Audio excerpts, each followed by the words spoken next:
गुजरात में आज विधानसभा उपचुनाव को लेकर मतदान किए जा रहे हैं। विसावदर विधानसभा सीट के लिए भी मतदान प्रक्रिया जारी है। गुजरात की विसावदर विधानसभा सीट पर उपचुनाव को लेकर आज मतदान हो रहा है। दोपहर 3 बजे तक 47.67% मतदान दर्ज किया गया है। पूरे क्षेत्र में मतदान शांतिपूर्ण माहौल में चल रहा है और मतदाताओं में खासा उत्साह देखने को मिल रहा है। विसावदर 87 विधानसभा सीट पर हो रहे उपचुनाव में आज सुबह से ही मतदाता बड़ी संख्या में मतदान केंद्रों पर पहुंच रहे हैं। दोपहर 1 बजे तक 1,02,486 मतदाताओं ने अपने मत अधिकार का प्रयोग किया था और तब तक 39.25% मतदान दर्ज हुआ था। वहीं 3 बजे तक मतदान का प्रतिशत बढ़कर 47.67% तक पहुंच गया। मतदान केंद्रों पर लंबी कतारें दिखाई दी, जिसमें महिला और बुजुर्ग मतदाताओं की भागीदारी भी उल्लेखनीय रही। જે વિસાવદર વિધાનસભાની પેટા ચૂંટણીમાં મતદાન યોજાયું છે, મેં મારા બૂથ ઉપર આણંદપુર ગામે મારા મતનો સહી અધિકારનો ઉપયોગ કરેલ છે।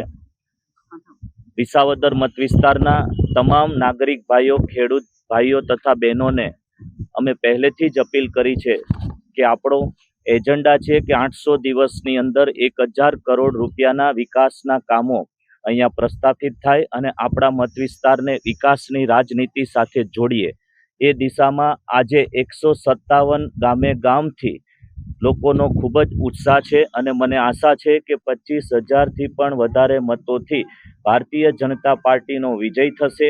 નકારાત્મક રાજનીતિ કરનારાઓને વિસાવદરના મતદાર ભાઈઓ સબક શીખવાડશે અને અમારો મત વિસ્તાર એ શાંતિપ્રિય અને ખેતી કરી અને મહેનત કરી અને કરનારા અમારા મત વિસ્તારના ભાઈઓ બહેનોમાં અમારા વિસ્તારમાં કોઈ અશાંતિ ન ફેલાવે, બહારથી આવીને એના માટેના મત આપી અને ભારતીય જનતા પાર્ટીનો જ્વલંત વિજય થવાનો છે। દરેક ગામડે ગામડે એવો પ્રતિસાદ મળી રહ્યો છે કે હવે માત્ર 2.5 વર્ષ જેટલો સમયગાળો બાકી છે। એમાં અમારા ઘણા બધા મુદ્દાઓ જે છે, દાખલા તરીકે સૌની યોજનાના પાણીને ચેકડેમ સુધી પહોંચાડવું, નવા અમારા 3 ડેમો છે એ અમારા મત વિસ્તારમાં સ્થાપિત કરવા, પરબનો અષાઢી બીજના મેળાને રાષ્ટ્રીય ફલક ઉપર જે રીતે ઘેડમાધુપરમાં છે એ રીતે લઈ જવો, સાસણમાં જે રીતે સિંહ દર્શન થાય છે એ રીતે અમારા ગીર બોર્ડરના ગામડાઓમાં રોજીરોટી મળી રહે એ પ્રમાણેના પ્રયત્ન કરવા, અમારા યુવાન ભાઈઓ માટે